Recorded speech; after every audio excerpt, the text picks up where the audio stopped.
Hey everyone, me again. Yes, I again forgot to put a note in my last video, the big haul and upcoming review one. I forgot some products again and they were sitting there on the table, ran out of time talking, and I also picked up my order today from the post office for Mac. I'll get to that in a moment. But yeah, I'll quickly mention those products. I did put a little side note in my last video. I forgot to mention the two Grapefruit palettes that I picked up because I saw a review by Laura62484. I think she got the warm one, but I've ended up getting the warm and the neutral palette. I won't go into in-depth now. I'll do that in my review, but I just wanted to give you an idea if you haven't seen these. This is actually the neutral one though. I don't know if you can see that sort of colour discoloration there.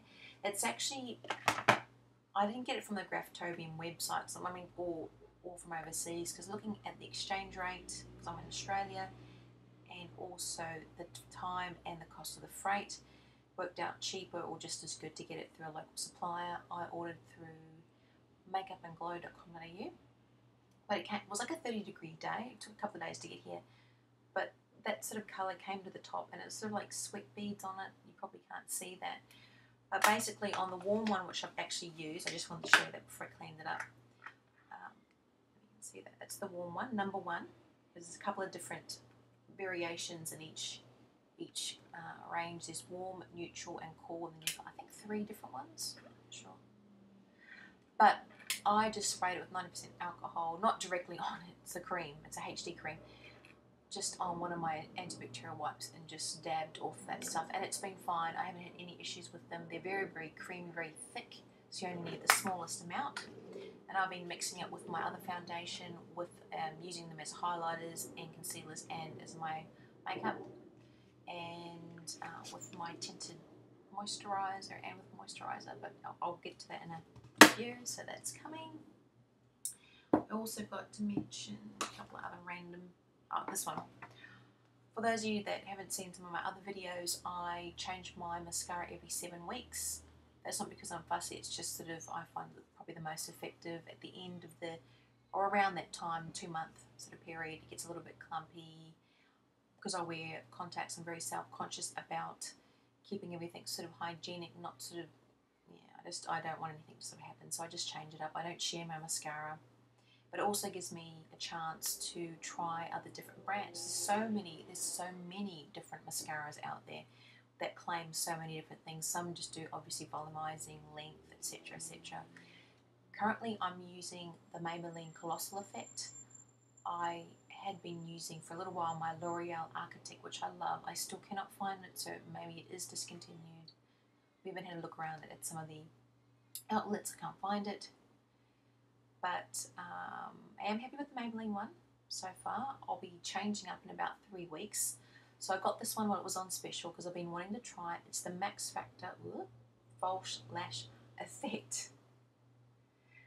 I must say it's surprisingly fat. I mean, the whole tube. So even if it's basically, some of my other mascaras, it looks like twice as big, but it's actually quite short in comparison to some of them. And even the wand is fairly short and stubby. And that's the applicator. It's just sort of like a rubbery or plasticky applicator. It goes all the way around. Don't know. But yeah, retails for about $24.95. That's Australian dollars. And for those of you in Australia, I picked this up from Priceline on special, was $5 off. Although I think was Target having, no, Target wasn't, it was face products and something else. Okay, but yeah, so Priceline, so I'm looking forward to trying that. So that's an upcoming review, obviously, once I've finished the Maybelline one, and I'll do one on that as well.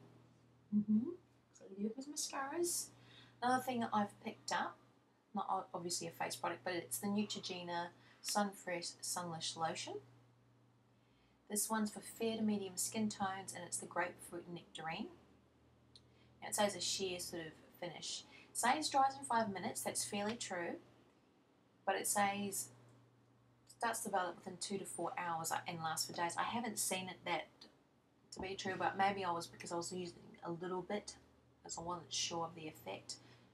but it probably took about 2 to 3 days for it to show up, just using it obviously in the morning after my shower and then at night. And it's only just a fairly goldeny sort of tan at the moment. But I like it because I like Neutrogena and the price. I got this for $3 or $2.99. For those of you in Australia, I got it from Golo. Neutrogena. Normally, Neutrogena products, as well as L'Oreal, range for about, which is the ones I normally use, $10, $12, $15, depending on where you go and which range it is. This is a liquid one, or sorry, a creamy one. That's sort of what it looks like. Ooh, gooey.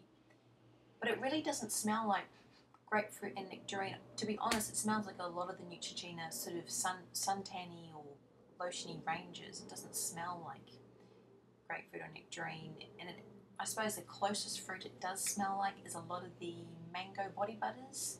That's sort of what it smells like, but that's just me. Next thing is the SunSense Daily Face SPF 30 Plus Invisible Tint. This one is something I slap on when I don't want to wear too much makeup, so just on the weekend I would just put this on, maybe just some powder over the top. It's a very, very light sort of thing, and it really just shears out, so you don't even really see most of it. So that's basically what it looks like. Quick! God, I talk. Okay, quickly on to this. This is just, I only got 2 things from the Colourful Spring Forecast collection. I know a lot of people have already done reviews on these, so I won't spend too much time. So I don't have too much time to spend. The thing with Australia is that we normally get things anywhere between a couple of weeks up to a month or 2 to come out. So I spent a lot of time sort of watching tutorials, reviews, etc., trying to decide what colours I want, because I wanted to be sort of restrained, because now I'm saving up for the Give Me the Liberty of collection. So I was very restrained. I only got 2 things. I got from the Colour 3 collection, I got the Quad, which is that. And for those of you, it's just the Pink Mink Velux, Bruised Plum Velux Pearl, Black Tulip Frost, and Jungle Moon, which is a matte. Very gorgeous colours, very, very gorgeous colours. And I'll just mention, I do actually prefer this look. And it's magnetised. I'm not sure how you depot it though, because I can't see how you would, but this is the older sort of version. I don't even know if this is new, just going to be for the spring collection, just the packaging, but I love it. That's the old one. I just think it's a little bit more classy, a little bit more befitting of MAC, but that's just my general opinion. But it is a little bit thicker, see there, and yeah, isn't really that much heavier. It looks a bit more classy. That's me, but I love it, love it, love it, love the colours.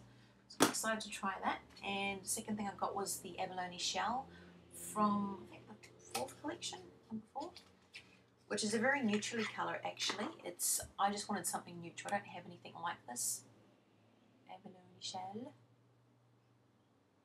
So, and I do love the MAC cream ones. I don't find them gloopy or thick. I mean, they are a lot thicker than a lot of the other cream finishes to other brands, but I actually find that works well for me. I have no problem applying it. It normally takes me 2 coats, and I'm fine, sometimes 3 coats.